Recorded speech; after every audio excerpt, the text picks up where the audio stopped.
Madame, monsieur, bonjour et merci de nous choisir pour un nouveau forum consacré au Togo, où l'opposition peine à accéder au pouvoir après près de 30 ans de lutte politique. Pourquoi elle n'y arrive pas? L'opposition togolaise a-t-elle les moyens de ses ambitions? Quelles conséquences pour l'avenir politique du Togo après le 20 décembre avec des législatives qui a introduit sur la scène politique de nouvelles têtes politiques? Quelles sont les conditions d'une alternance politique au Togo? Voilà les questions que nous allons aborder au cours de cette émission avec trois invités dont je vous présente deux qui nous ont rejoints à ce moment. D'abord le professeur Roger Daniel. Professeur, bonjour. Bonjour Roger. Merci d'être avec nous. Vous êtes politologue, sociologue politique, oui. Enseignant-chercheur à l'Université de Lomé, professeur titulaire d'ailleurs. Tout à fait. C'est un honneur de vous avoir. Mais c'est nous qui vous remercions. En face de vous, notre professeur, Michel Lovi-Agoyakwe. Professeur, bonjour. Bonjour. Professeur d'histoire, mais vous ne racontez pas des histoires. Non, vous avez l'habitude de dire. Je suis professeur d'histoire contemporaine, professeur titulaire comme politique aussi, parce que vous êtes, est-ce qu'il faut le dire, de la Convergence démocratique des peuples africains, CDPA. Bien sûr, je suis membre, mais je crois que je suis là au titre donc de professeur. Nous serons rejoints dans un instant par Dr Foli Garaïkwe, qui est politologue, historien aussi. Pour commencer, je voudrais savoir si à votre niveau, est-ce que c'est préoccupant de ne pas accéder au pouvoir après 30 ans de lutte? Est-ce que c'est long ou simplement c'est dans l'ordre normal des choses, professeur Goyakwe? Je crois que c'est une question qui ne mérite pas d'être posée en soi, parce que le pouvoir reste une conquête par rapport au programme d'action que les uns et les autres ont, mais le pouvoir reste également dans certains de nos pays une question de force et d'équilibre.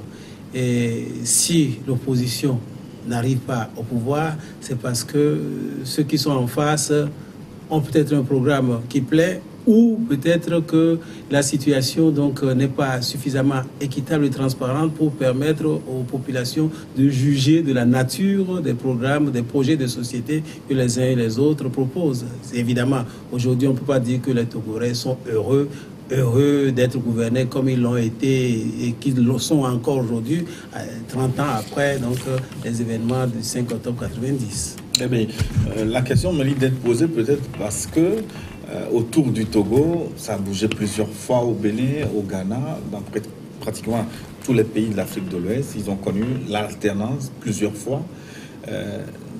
C'est dire que la question mérite d'être posée dans le contexte togolais. Si on la pose, ça veut dire qu'il faut faire une analyse de la situation pour voir à qui revient la force. Parce que ceux qui ont le pouvoir... Tous ceux qui ont le pouvoir ne veulent pas lâcher en tant que tel. Ceux qui peuvent les enlever... Est-ce qu'on lâche le pouvoir? On lâche le pouvoir quand on considère que le peuple ne vous accepte plus. On dit voilà, mon programme n'a pas été accepté par le peuple et par conséquent, eh bien, j'arrête, je laisse la place à l'alternance. Mais quand les conditions ne sont pas remplies et que le pouvoir est soutenu par... la maîtrise de la force brute, la violence, évidemment, on n'écoute pas le discours du peuple, on n'écoute pas les signes que montre le peuple. Je crois que c'est le cas dans lequel le Togo, où nous avions connu depuis donc le 19 août, je crois, d'il y a 2017, des mouvements de masse importantes dans notre pays qu'on a connus. Et ça veut dire que le peuple, à un moment donné, a manifesté. Mais la force brute que maîtrise l'État et le pouvoir en place n'a pas permis que l'alternance soit effective. Parce que là, vous partez donc du 20 décembre. Tout le monde a compris ce qui s'est passé le 20 décembre. Comment ces élections législatives qui doivent permettre de passer la main ont été faites. Et n'oubliez pas non plus 2005, quand le chef de l'État est décédé, qu'est-ce qui s'est passé? Comment la force brute a joué pour maintenir le pouvoir en place? Donc la question, si je dis qu'elle ne mérite pas d'être posée, ça veut dire que si on connaît l'histoire récente de ce pays, on comprendra que l'alternance n'est pas possible parce que d'un côté, il y a une force brute qui soutient un système et ce système n'est pas prêt donc de céder face à la pression de la rue, face à la volonté du peuple pour un changement. On verra tout à l'heure à travers les analyses, les différents facteurs. Professeur Daniel, 30 ans, est-ce que c'est suffisant pour accéder au pouvoir pour l'opposition togolaise?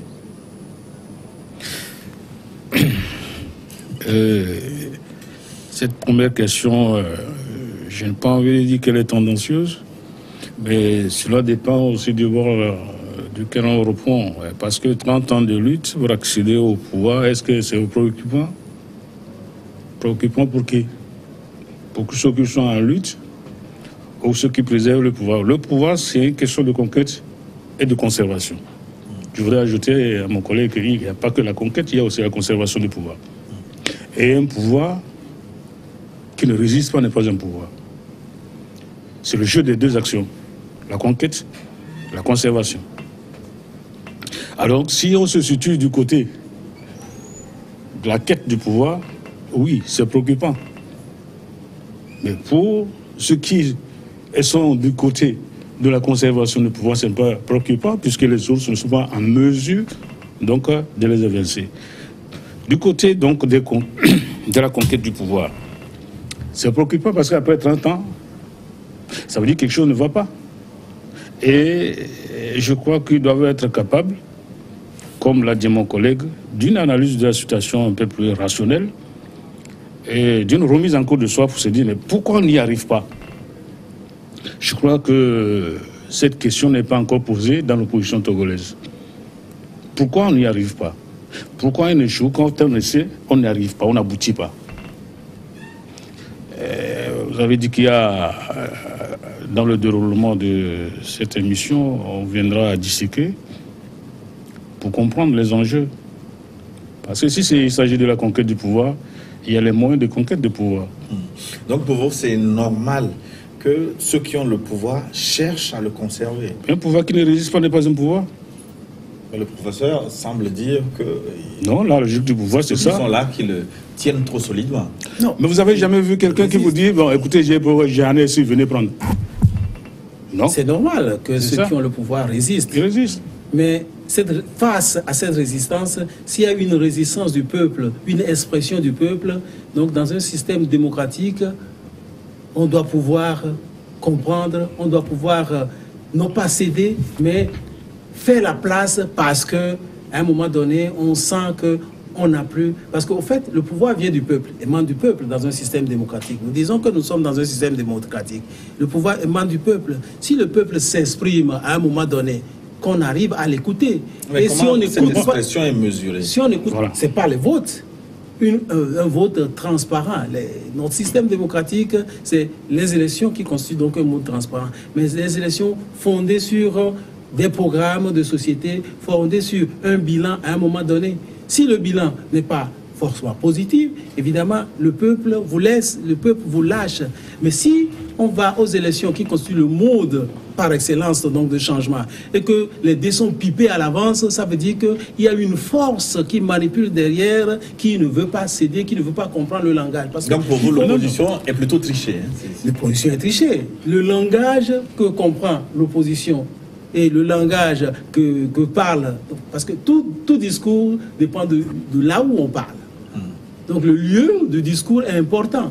Vous vous situez alors du côté de la conquête ou de la conservation du pouvoir? Aujourd'hui, moi, tout en étant chercheur, analyste, en analysant la situation togolaise, je pense qu'il y a longtemps que le peuple a dit non à ceux qui ont le pouvoir. Mais qui vous appelez le peuple? C'est ça, moi je suis un peu je suis un peu confus quand on me parle du peuple parce qu'il y a 2-3 individus qui sont dans la rue. Vous voyez l'expression populaire, regardez ce qui se passe en Algérie.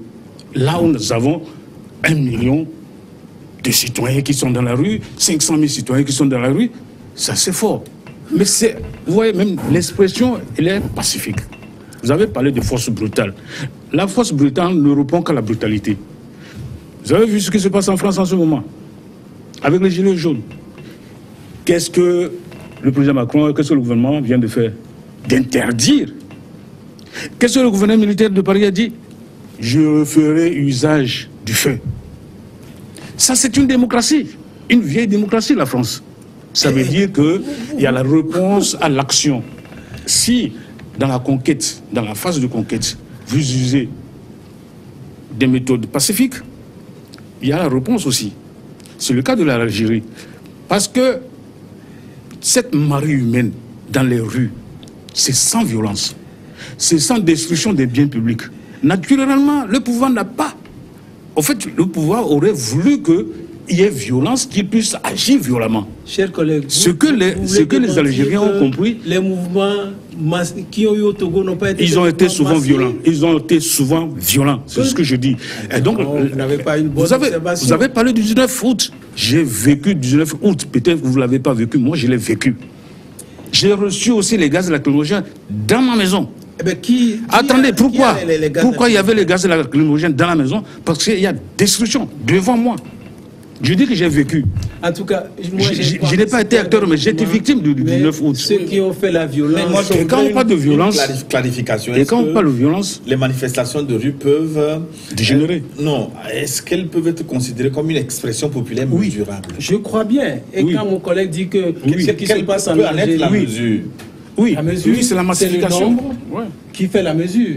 Mais s'il dit que ce qui se passe en Algérie, on ne peut pas comparer à ce qui s'est passé au Togo. Non. À toute mesure égale, nous sommes 7 millions. Si on a eu 1 million et que la manifestation a eu lieu dans tout le pays, et qu'à un moment donné, certaines villes sont assiégées, qu'on me dise qu'il n'y a pas de mouvement massif, alors là, je ne sais pas. Je voudrais remettre les choses à leur place parce que si vous prenez tous les mouvements de rue au Togo, sont émaillés de violence, de destruction de biens publics, d'agression sur les personnes physiques.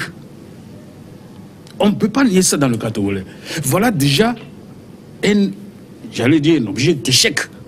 Parce que quand vous sortez dans la rue, que vous agressez d'autres communautés, que vous insultez les gens, vous mettez tout le monde dans le même paquet, vous n'avez pas l'adhésion populaire. Non, ça je ne le crois pas. Ah oui, c'est normal. Non, je dis ce n'est pas que ça. Mais c'est un élément justificateur de l'échec. De la violence utilisée par les militaires. La violence, non. La violence populaire. La violence populaire, donc l'État a répondu par la violence. Le gouvernement a la force régalienne. Parce que pendant que vous manifestez, les autres aussi peuvent vaquer librement leurs occupations. Tout le monde n'est pas obligé de descendre dans la rue. À Lomé ici n'ont pas été des manifestations violentes. À Lomé ou à l'intérieur n'ont pas été des manifestations violentes. Vous vous rappelez ce qui s'est passé à Mango, vous vous rappelez ce qui s'est passé à Sokodé? La violence. Vous vous rappelez ce qui s'est passé à Bafilo? Mais vous avez eu ça à Lomé? Vous ne pouvez pas dire que ce sont les manifestants qui ont commencé avec la violence. Oui, quand, par préméditation, on met à tous les carrefours, non pas des forces de l'ordre, mais des militaires, ça veut dire que... À Paris, ils ont utilisé les militaires.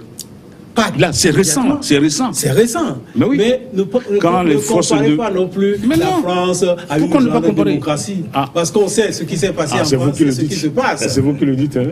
Je ne vous le concède pas si vous dites que la France n'est pas une démocratie. Je ne vous le concède pas. La France, pays des droits de l'homme, la France, pays de la démocratie, je crois que... Les États-Unis, vieille démocratie également. Tout à fait. On fait usage des forces militaires. Ce qui veut dire qu'aujourd'hui, quand les forces de l'ordre n'arrivent plus à contenir... Tout le système est à revoir. Ce que nous appelons démocratie, dominée par l'impérialisme et les intérêts donc, internationaux financiers. Est-ce que c'est au Togo seulement qu'il y a le point de l'impérialisme et de l'exploitation capitaliste? Est-ce qu'au Bénin, chers collègues, et au Ghana, il n'y a pas l'impérialisme là-bas, il n'y a pas le capitalisme là-bas? Il y en a, pourtant, mais il y a eu ont été des peuples civilisés. Il y a des gens qui sont au pouvoir, qui ont compris. Merci. Ils ont été des peuples civilisés. Ça veut dire que nous n'avons pas encore un peuple civilisé. On n'a pas un peuple civilisé. C'est vous qui le dites. On n'a pas un peuple civilisé. Mais c'est vous dites que là-bas, ils ont un peuple civilisé. Oui, il y a problème. Et c'est ça, il y a problème. Parce que dans l'éducation des populations, exactement, dans les exactions... Qui éduque les populations? Les partis politiques les partis politiques aussi sont des instances de socialisation, je suis désolé. Et je crois bien qu'ils le font. Ah, les échanges sont intéressants. Hein? C'est pour ça que je laisse débattre. Mais je ne crois pas. Pour l'instant, les études que nous avons faites ne nous disent pas ça. Donc, pour vous, si l'opposition n'a pas réussi à accéder au pouvoir aujourd'hui, c'est simplement la faute aux autres? Certes, on peut dire que les raisons sont partagées. Alors, pourquoi elle n'y arrive pas, l'opposition togolaise? Il y a un problème d'organisation, ça c'est clair. Il y a un problème également... Qu'est-ce que vous appelez problème d'organisation? Il y a un problème lié à notre histoire.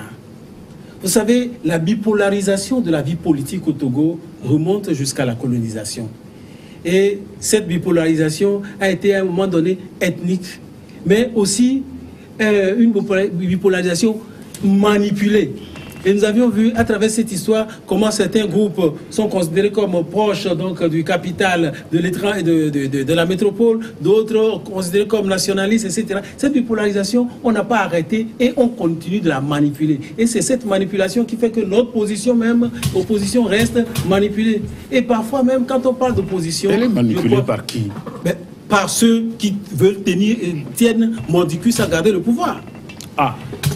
Ceux qui tiennent mordicus à garder le pouvoir manipulent progressivement. Et dans cette opposition, on a vu comment des gens changent de veste à tout moment parce qu'on les a suffisamment paupérisés et ils sont capables de passer d'un rang à l'autre. Les leaders politiques sont donc des pauvres. Eh bien, c'est parce qu'ils sont des pauvres qui peuvent se livrer à la transhumance. Non seulement ils sont pauvres, mais ils manquent d'éducation politique suffisante. Ah, merci. Prenons les causes une à une. Vous avez interrogé l'histoire, donc pour vous, la bipolarisation de la classe politique depuis les années d'indépendance, cette bipolarisation affaiblit l'opposition, selon vous, aujourd'hui? Tout à fait. En quoi? Tout à fait. Aujourd'hui, on a besoin donc d'une recomposition politique. Et je crois que nous sommes dans la situation... En quoi cette histoire-là est affaiblissante pour l'opposition? Avant d'arriver à l'indépendance, nous avons ceux-là qu'on appelle nationalistes. Aujourd'hui... C'est eux plutôt qui avaient le vent en poupe, les nationalistes, qui ont remporté les élections. Ils ont remporté les élections, mais ils n'ont eu à exercer le pouvoir que deux ans, parce que la troisième année, eh bien... Ils étaient majoritaires à l'époque. Ils étaient majoritaires, mais la troisième année, la force brute dont je parle, manipulée ou renforcée par la métropole d'hier, a permis donc un renversement de situation. Et depuis là, on n'est plus en démocratie. Non, je veux comprendre pourquoi, en quoi cette bipolarisation, cette histoire que vous évoquez, affaiblit l'opposition aujourd'hui. Cette opposition, qui la soutient, elle s'arrange pour s'organiser, mais avec quels moyens? Est-ce que les membres de ces partis de l'opposition, ils sont combien? Est-ce qu'ils cotisent? Or, ceux qui ont le pouvoir utilisent les capacités de l'État pour mobiliser. N'oubliez pas, il ne faut pas oublier que le parti unique, tel que cela a fonctionné, a embrigadé tout le monde et que jusqu'à ce jour, le parti unique continue d'avoir l'appareil d'État et tous les moyens de l'État. Professeur Daliou, est-ce que vous êtes convaincu par les faiblesses de l'opposition expliquées par l'histoire? Non, je ne crois pas qu'on me parle de la bipolarité. Je crois que ça existe partout, dans tous les pays. Nulle part où vous ne trouvez une classe politique unilinéaire. Il y a toujours deux tendances. Pas manipulé autant que je dis, il y a toujours deux tendances. Vous me dites de ne pas citer le cas de la France. Même là, il y a bipolarité. Pas exactement. Et vous avez ceux qui sont aujourd'hui dans la rue qui vous disent qu'ils sont l'expression de la pauvreté et que Macron, c'est l'expression de la richesse, du capital. C'est ça la bipolarité. Est-ce qu'elle est idéologique au Togo? Elle est idéologique ou sociologique? Elle est sociologique. Je viens. Mais elle est aussi ethnique. Ah ben, c'est ce que j'appelle sociologique. Parce qu'elle n'est pas idéologique. Justement, le fond politique togolais n'est pas idéologique. Bipolarisation ethnique avec 43 ethnies. C'est ce que je veux savoir. Mais oui, on y arrive. D'ailleurs, je n'ose pas dire le mot, mais je crois qu'il y a, au fond, au Togo ici, une recolonisation interne qui se passe. Parce qu'à un moment donné, ce qui a été créé par la colonisation, on a dit, ah, vous êtes dominés par ceux-ci, quand nous allons partir, c'est eux qui vont vous dominer, et par conséquent, très vite, mais on a essayé donc de nous opposer les uns les autres. Et le problème aujourd'hui important de la maîtrise de la force brute par l'armée est essentiellement créé depuis cette période-là. Que vous le voulez ou non, notre armée est ethnique et reste ethnique. Les généraux qui sont dans cette armée, les officiers qui sont là, restent donc des officiers qui travaillent pour des intérêts personnels, mais également pour l'intérêt d'un groupe donné, un groupe ethnique. Qu'on le veuille ou non, la situation, ce n'est pas normal que l'armée travaille pour l'État? Est-ce que ce n'est pas son rôle? Mais il ne travaille pas pour l'État, malheureusement. Oui, mais parce que l'État, c'est nous tous. Je voudrais remettre les choses à leur place. Je crois qu'on a eu déjà, par le passé, à parler de cette question d'une armée ethnique au Togo, au service d'une ethnie. Une armée ethnique au service d'une ethnie. Ce débat, je crois que c'est un débat de rue. Un débat? Mais c'est un débat de rue. Non. Pourquoi? Parce que je vais vous êtes historien, mais cherchez bien dans les archives de la Première République. Sous Sylvanus Olympio, l'armée était déjà ethnique. C'est-à-dire de la même composition. Même Sylvanus Olympio, l'armée était ethnique. Ce n'est pas Sylvanus Olympio qui a fait l'armée. Il n'y avait pas d'armée, il y avait la gendarmerie. Mais qui était là? Alors moi, je vous ai dit, je viens. Quand on a fait les premières... Vous permettez? Bon, allez-y, je vous reviens. Je veux vous éclairer un peu. En 1961, celui qui a demandé le retour des éléments togolais dans l'armée française, c'est Sylvanus Olympio. De l'armée française, vous voulez dire? Pour constituer le bastion de ce qu'on appelle l'armée. J'ai entendu dire par-ci par-là qu'il était antimilitariste, ce qui est faux. Je veux vous dire ceci aujourd'hui.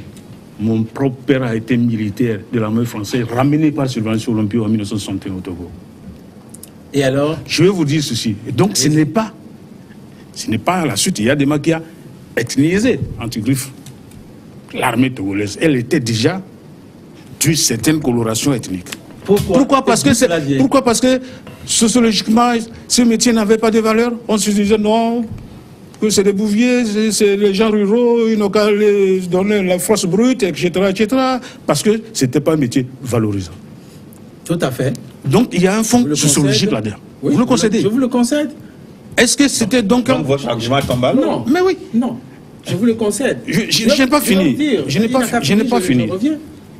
Ensuite, j'ai retrouvé dans les archives, pendant que je faisais ma thèse de doctorat, des archives, que pendant la colonisation, on a essayé des éléments de toutes les ethnies. Ça, c'est pendant la colonisation allemande d'abord, ensuite française. Enfin bon, la France n'a pas été une métropole coloniale, mais pendant le mandat, la France a voulu continuer. On a pris des éléments qui n'ont pas, sont plus militaires, qui n'ont pas pu tenir, et c'est en ce moment seulement que les colons sont allés faire, les colonisateurs sont allés chercher les Haoussa du Nigeria pour faire l'embryon de la police. La police est troupée. Je vous le conseille. Vous connaissez tout ça. Si vous finissez, ce n'est qu'après qu'au fur et à mesure qu'ils ont essayé des éléments togolais, ils ont trouvé que là où ils ont résisté, les gens ont résisté, ils ont puisé les éléments là-bas. Ce n'est pas un cas togolais. Au Bénin, ça a été la même chose. Au Burkina, ça a été la même chose. En Syrie, où le colonisateur a trouvé résistance, il a puisé ces éléments de force dans ces populations. Mais avant de vous tourner la parole, nous sommes rejoints par Dr Folly Ekwe. Bienvenue, docteur. Merci, bonjour. Bonjour, vous êtes politologue historien, enseignant-chercheur aussi à l'Université de Lomé. Donc l'université nous a fourni une belle crème aujourd'hui d'enseignant-chercheur. Votre avis sur le sujet, 30 ans de lutte politique pour l'opposition togolaise, est-ce que c'est décevant? Est-ce que ça ne vous inquiète pas outre mesure? Oui, si vous permettez, je voudrais revenir rapidement sur la fin de la discussion qu'il y a eu, notamment sur la mise en place de l'armée togolaise. Le professeur Danioué parlait tout de suite de la requête de Sylvanus Olympio en faveur du retour des forces togolaises qui étaient dans l'armée française. Est-ce que c'est vrai? Parce qu'on a toujours vu le contraire. Parce que on nous avait dit qu'il s'opposait au retour de ces éléments et c'est ce qui avait causé le grabuge. En fait, c'est beaucoup plus complexe que ça. En 1960, les Français auraient dû faire le transfert de la défense, des affaires étrangères, de la justice et de la question économique monétaire. Les discussions ont traîné et en 60, le 27 avril 60, l'armée n'a pas été transférée. L'armée n'a pas été, puisque les Français avaient les éléments, c'est eux qui gardaient le pays et qui s'occupaient de la sécurité de par l'accord de tutelle. Comme le transfert n'a pas été fait en mai 60, il y a eu un accord épistolaire dont nous avons la copie entre le Togo et la France. Et c'est cet accord qui définit le chronogramme du transfert de la défense. Ce transfert devait finir en novembre, fin novembre 1961. Donc c'est l'opération de transfert de la défense, avec eux, ils n'ont pas transféré les services secrets extérieurs. et ça fait partie des questions historiographiques qu'on se pose. Bon, c'est une autre parenthèse. C'est pour cela qu'il dit que c'est Sylvanus Olympio qui a demandé. Mais ce n'est pas une requête extraordinaire en dehors de la question de la formation de l'armée. Par contre, ceux qu'on appelait les demi-soldes et qui sont venus après, c'est encore une autre affaire qui a commencé après le 1er décembre. Tout à fait. Après que les cérémonies de transfert de l'armée ont eu lieu, cette question a commencé. Et vous trouvez ça dans les lettres de l'ambassadeur français.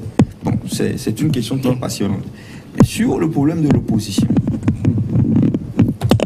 l'opposition togolaise est à revoir complètement. Ça, on va en parler. Mais... Moi, je vais être direct. Et lorsque vous avez un adversaire que vous combattez, 1 jour, 2 jours, 3 jours, 4 jours, vous changez vos hommes, vous changez vos trucs. Tout le temps, vous dites que vous n'arrivez jamais à le battre. C'est que vous n'avez pas le niveau. Il faut que l'opposition fasse l'audit de ces 30 ans de lutte démocratique. Est-ce que l'opposition a compris? Est-ce que l'opposition tient compte des pesanteurs politiques, sociologiques, historiques de ce pays? Est-ce que l'opposition a le bon discours? Est-ce que le discours de l'opposition, est-ce qu'il correspond au cas togolais? Le discours de l'exclusivisme, de la menace de la vengeance.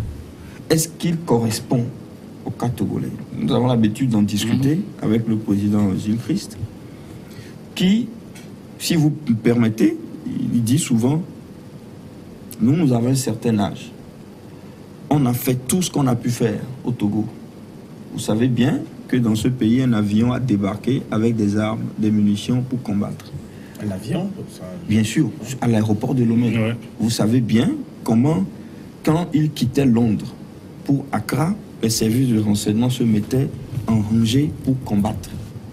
Et quelquefois, c'est-à-dire c'était la période 1977 de la guerre. Et lorsque l'accord a été signé, plusieurs généraux de l'armée togolaise, nonobstant le fait d'avoir vu l'accord, se sont dit, mais est-ce que vous êtes sûr que lui l'a signé?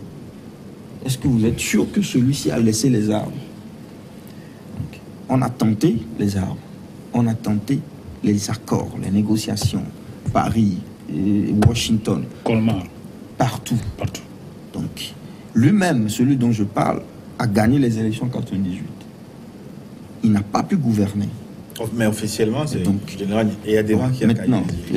Moi, je vous le dis, maintenant, à charge à vous d'aller vérifier.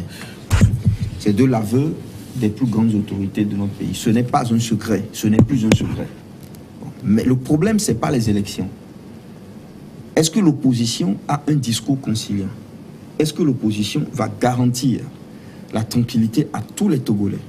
Vu qu'il y a un passif négatif, celui qui va venir après doit assumer ce passif, même si ça fait mal. Même si ça fait mal, oui. Doit avoir des prédispositions de pardon et un discours rassurant, une passation de pouvoir dans la coopération et dans la collaboration, la compréhension mutuelle.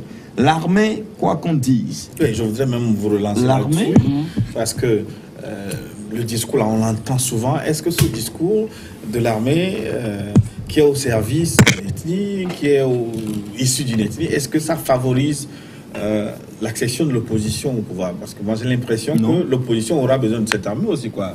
Ça ne favorise pas et ça braque même l'armée. Vous savez, l'armée doit être au service du gouvernement, du chef de l'État. Il est le chef supérieur des armées. Ce n'est pas de la blague. Que l'armée soit constituée d'ethnie méridionale ou d'ethnie centrale ou d'ethnie septentrionale, l'armée doit allégeance à l'autorité qui est reconnue au plan interne et international. C'est la stabilité de l'État moderne. Mais les histoires de partis politiques, écoutez, les histoires de partis politiques, ce sont des histoires d'une autre dimension. Il faut une armée loyale à l'autorité, à la bourgeoisie civile qui est au pouvoir. C'est ainsi partout. Vous imaginez un peu qu'il y ait désolidarisation entre l'armée, le chef d'état-major et le chef d'État. Alors le principe weberien du monopole de la violence légitime tombe et l'État n'existe plus, ça devient l'État failli. Donc il faut avoir un autre discours sur l'armée. Nous, dernièrement, nous avons eu à collaborer avec certains hauts officiers de l'armée. Je vous assure, ça fait vendredi passé, un des colonels très respecté de l'armée togolaise est venu, il est intervenu au campus. Les étudiants étaient ébahis de voir un officier supérieur leur parler de mission de maintien de la paix, de théorie des relations internationales. Donc, ce n'est plus une armée de 1960. Non. C'est une armée qui est aujourd'hui très moderne et qui est capable de comprendre les questions critiques de la politique togolaise. Moi, je crois que l'important, l'armée, c'est une force qui est à disposition. Il faut savoir orienter cette force. Cette force peut se retourner contre vous. Elle peut vous être une alliée. Donc, le problème de l'armée ne se pose pas. Le problème, c'est le discours politique qui va stabiliser le pays et qui va permettre à l'armée, écoutez, ceux-ci, ils ont un discours qui est cohérent. Nous allons les accompagner. Ils représentent une alternative pour l'actuel pouvoir. Et c'est ainsi que de fil en aiguille, on réussira à passer, à avoir l'alternance. Et on ne parlera même plus d'opposition. Cette opposition qui est insurrectionnelle, qui parle de la violence, elle est délétère pour la stabilité du pays.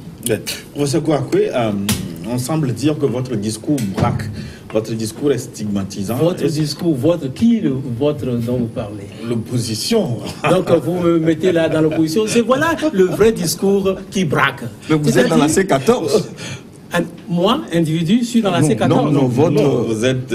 votre obédience, je ne suis pas ici en tant qu'opposition, je suis ici en tant que professeur comme tout autre. Mais malheureusement, le vrai discours qui est là, celui qui veut dire la vérité, qui voit les choses, qui fait l'analyse, automatiquement, il a l'étiquette.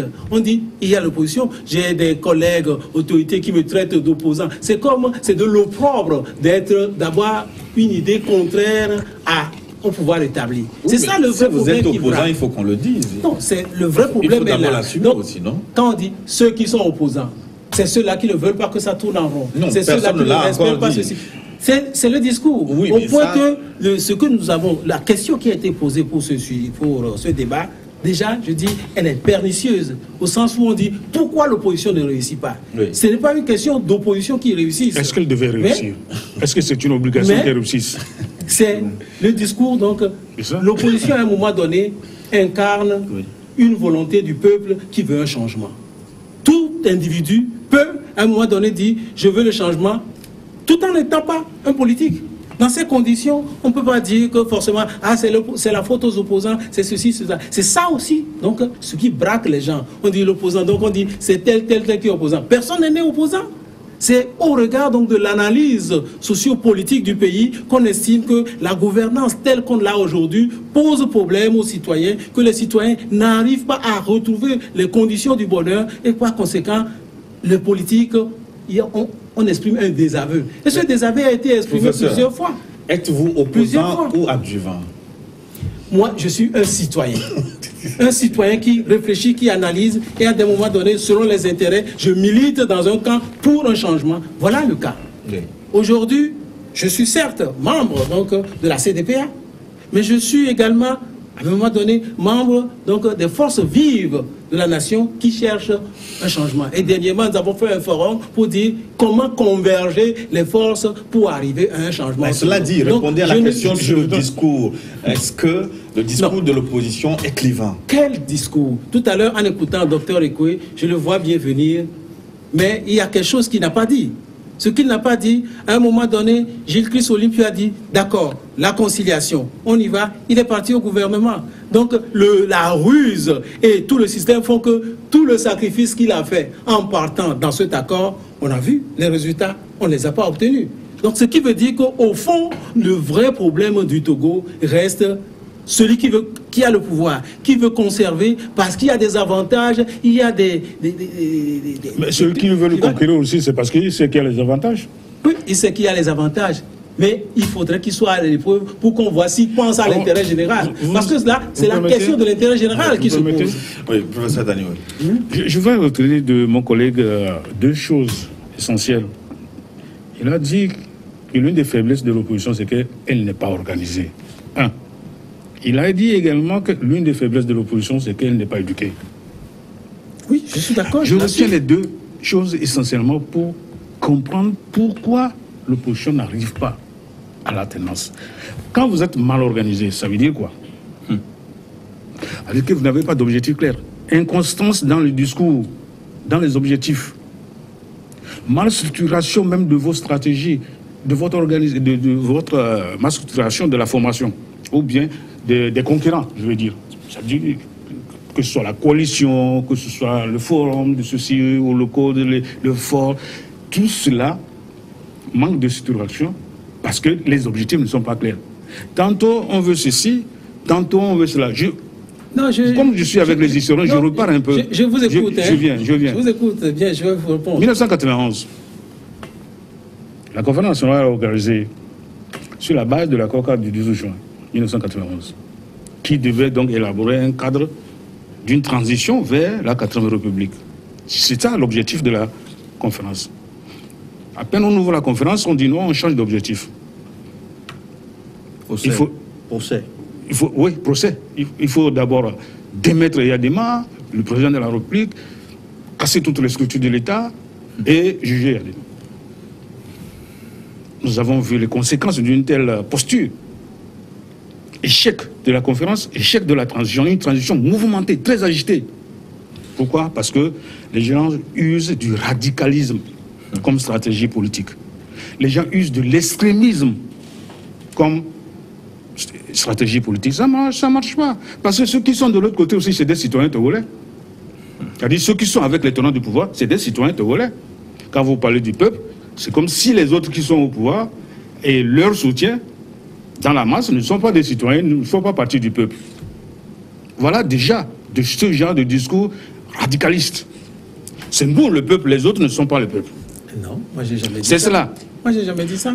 Deuxième chose, vous dites que l'éducation politique est aussi un déficit dans la classe politique de l'opposition. Effectivement, toutes les études que nous avons pu faire témoignent effectivement qu'il manque de socialisation, d'éducation politique au sein même des partis politiques.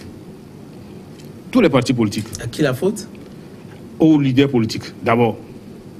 Qui sont Parce que la constitution togolaise vous donne force aux partis politiques d'éduquer, de former les citoyens. C'est une clause constitutionnelle.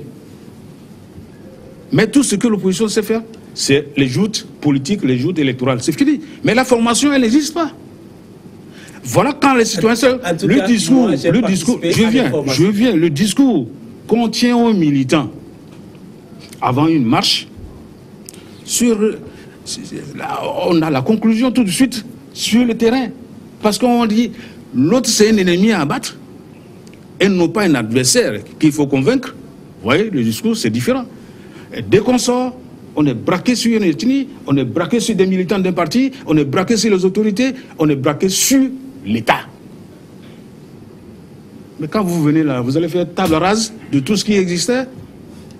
Je crois que non. C'est pour ça, mon collègue dit que le discours qu'on débite n'est pas un discours conciliateur, n'est pas un discours rassurant. Oui, parce que j'ai pris le cas du 19 août. Vous savez ce qui s'est passé le 19 août, chers collègues? À Sokodé ou à Lomé? Ici, à Lomé. Oui, j'habite juste à côté ici au Carrefour Boudjouna, qu'on appelle. C'était le point d'ordre, le Carrefour Boudjouna. Moi, j'ai pu abriter des gens. Je le dis que le ministre de la Sécurité m'en excuse.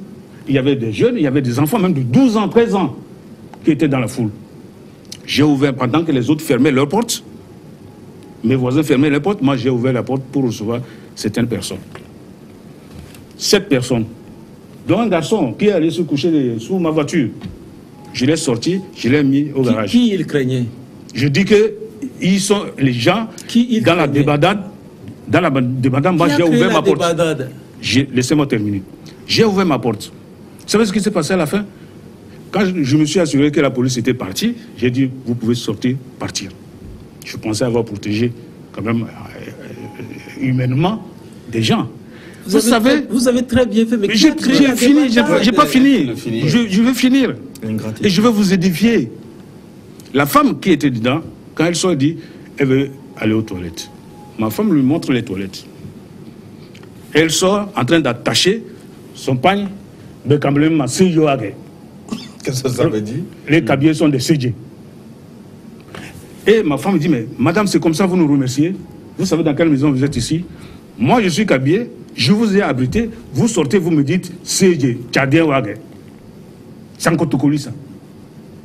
Vous croyez que je peux croire encore à ces gens-là, à leur discours pacificateur, à leur discours nationaliste, patriotique, etc. Non. Ça veut dire que vous êtes sortis contre une ethnie. Moi, je fais partie. Prochainement, je vais encore vous abriter. Non. Je vais croire à votre discours réconciliateur, pacificateur, jamais. Parce que ces gens-là, il y a un monsieur dans le groupe, apparemment qui me connaissait, qui a dit, excusez le monsieur. Elle ne sait pas ce qu'elle dit. Je dis non, elle sait ce qu'elle dit. C'est ce qu'on lui a dit de dire. Est-ce qu'on lui a effectivement... Parce qu'elle, si elle n'avait pas été formée, on n'a pas donné tel discours, cette femme-là ne peut pas savoir que les camions sont des camions. Les dérives dans les mouvements sociaux ont toujours existé. Les dérives ont aussi des sources. Existent. Les dérives ont des sources. Ont des sources. Et qui sont ces gens politique qui lui a dit. J'ai dit... C'est pas l'homme politique. Chers collègues, vous voyez le problème de l'Afrique. Je l'ai toujours dit, le problème de l'Afrique, ce sont les intellectuels, c'est nous. Parce que c'est nous. Oui, c'est ce que je dis. Je dis ceci. Vous ne dites pas la vérité. L'intellectuel, il ment. Vous avez touché du doigt la question. Il manipule. C'est l'élite. Parce que nous qui devons conseiller, c'est nous qui conseillons mal. Malheureusement, ce sont le pas problème de l'Afrique et le problème du Togo, c'est d'abord les intellectuels. Eh bien, je suis tout à le fait jour à 100% d'accord avec vous. Regardez ce que je ne sais pas combien parmi ces intellectuels sont engagés politiquement pour participer à l'éducation du peuple. Malheureusement, ils sont carriéristes, ils attendent d'être nommés à tel poste, à tel poste. C'est ça la vraie question. Vous n'allez pas me dire que vous êtes carriériste dans la CDPA. Ah, mais il y en a. Moi, je suis à la CDPA. Combien sont-ils donc ces cadres qui sont à la CDPA? Oui. Combien sont-ils? Dans tous les partis, ils sont nombreux. Ils sont nombreux, je peux vous le citer, les collègues qui sont dans la CDPA. Oui, alors docteur, on a parlé d'un problème d'organisation de l'opposition. Moi, je voudrais comprendre davantage. Qu'est-ce que vous appelez organisation? Est-ce que l'opposition, en fait, ce n'est pas une unité... Non. Moi, je pourrais peut-être dire, quand je parle d'organisation, il y a longtemps, d'abord, l'histoire récente, on dit la C14. Qu'est-ce qu'elle représente, la C14? C'est un ramassis donc d'individus qui veulent le pouvoir, chacun pour soi. Mais pourquoi les regroupements là n'ont jamais marché? Ça ne peut pas marcher. De l'opposition. Ça ne peut pas marcher. Moi, ça peut pas marcher quelque chose parce que l'opposition est plurielle. Il faut commencer par là. Personnellement, c'est qui l'opposition? Elle est plurielle. Qui pouvaient se mettre ensemble. Non, l'opposition est plurielle. Non. Ouais. Je crois que à un moment donné, nous avions connu CAP 2015. Et avant? C'est plusieurs. Non, je veux partir de juste cet exemple.